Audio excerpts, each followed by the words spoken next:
لا لا لا لا يا جماعه، المسلسل ده لازم يبقى اسمه الحرابيق لحد الحلقه ال20. بعد الحلقه ال20 يبقى اسمه الحربوقه. هي حربوقه واحده هي اللي محربقه الدنيا دي كلها. ايه يا كاميليا يا حبيبتي، في ايه؟ في ايه؟ ايه كم الشر والغل ده؟ يعني انا ما شفتش كده.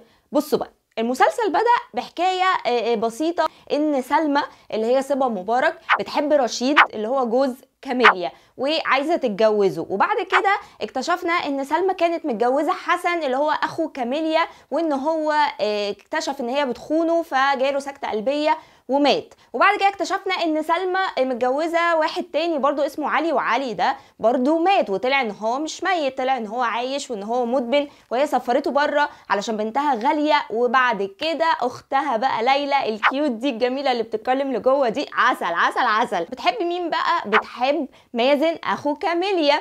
وعندهم بقى واحده صاحبتهم اسمها رغده. رغده دي صفرة جدا، صحى الصبح كده تقول لك صباح الخير يا جماعه، مين حياته بقى حلوه ابوظها له. فبصوا كم صراعات وكم يعني مشاكل وكم نفسنه غير طبيعيه يخرج لك بقى كل القلق والتوتر ده. المخرج الرايق رزق والله بجد، يعني مخرج وائل فرج.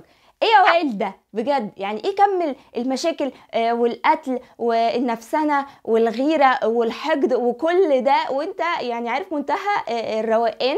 انا قاعده بتفرج رايقه جدا، مفيش اي مشكله، مش متنرفزه مش متعصبه مش حاسه بتنشن، لا خالص، انا حابه الموضوع. انت حبيبتني في الموضوع بجد. يعني لو عندنا بقى والد الاستاذه كاميليا ومازن وحسن الاستاذ نور الدين، ايه الثبات الانفعالي اللي انت فيه ده؟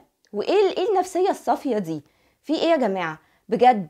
يعني بنتك طلعت قتلت اخوها اللي هو حسن، وملبسه الناس كلها في بعض، واذيه بنت خالتها، وعامله بلاوي.